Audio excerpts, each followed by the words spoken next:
Hello everyone, I hope you all are doing fine and are taking care of yourselves. My name is Kanika Tandon and I am here with the video of class 8th English First.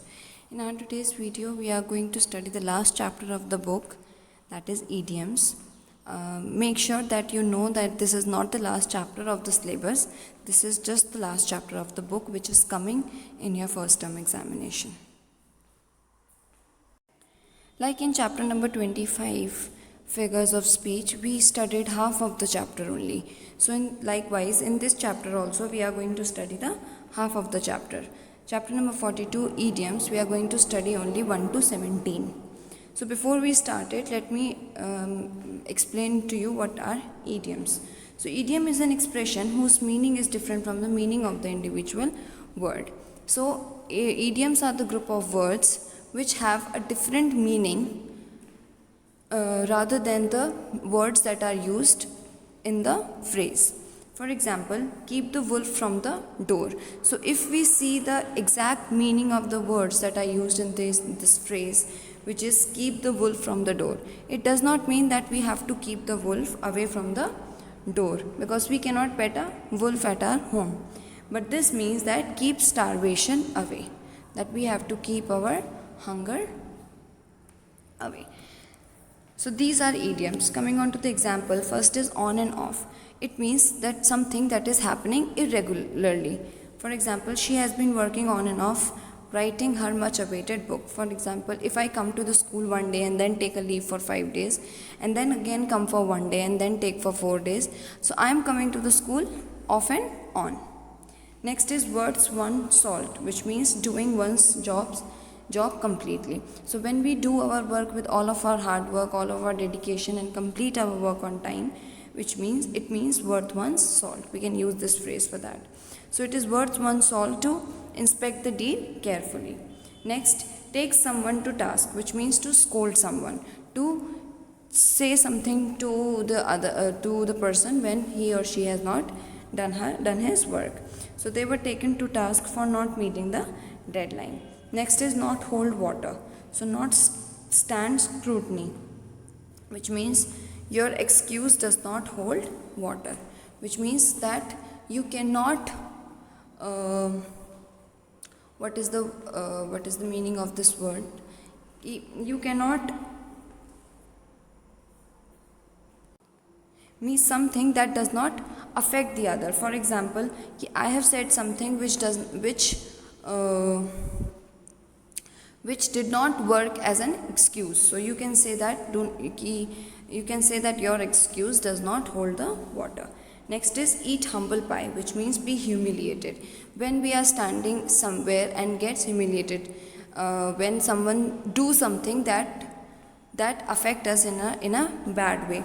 For example, I had to eat humble pie when claim to my reward was plainly disregarded, which means that he was supposed to get a prize, but his name was not announced, so he was humiliated and he had to eat a humble pie.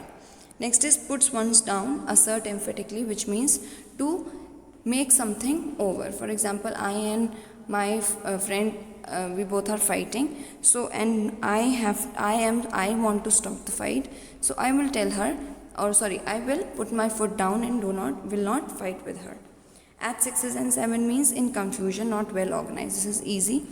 My room is always at 6 and 7, which means it is not fully organized. Through thick and thin, it is a very commonly used idiom, which means that we will be there for you even when there are difficulties, right?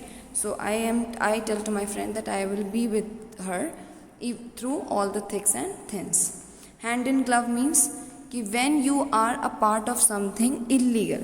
See this, when you give all of your support to a friend and do illegal activities with them, this idiom does not come in the legal acts. Okay, we cannot use this idiom while we are a part of an legal act. Next is get into hot water, which means invite trouble. So she got into hot water by not telling this to her parents. Gall and wormwood, extremely disagreeable and annoying, which means that something that makes you angry or is not that you like.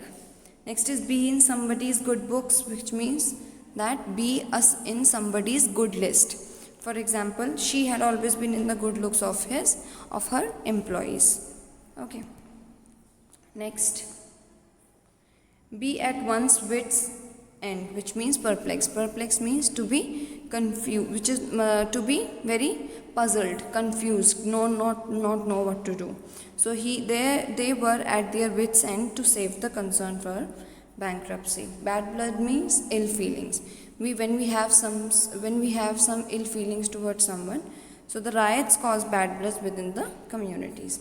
Smell a rat, which means have a reason to suspect something, have a reason where you can think that a person might have done, which means he smelt a rat when one of his accounts were appropriated. Next is leave no stone unturned, which it means that when you put all the efforts to complete some task.